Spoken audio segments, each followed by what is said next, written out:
25শে April শনিবার white house, Washington.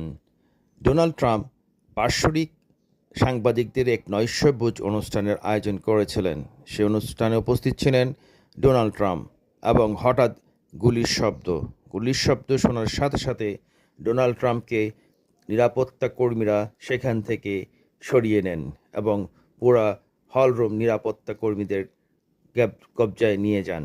Donald Trump অক্ষত আছেন। তদন্ত চলছে। দোষী একজনকে খুঁজে পাওয়া গিয়েছে, তাকে অ্যারেস্ট করা হয়েছে। ধন্যবাদ।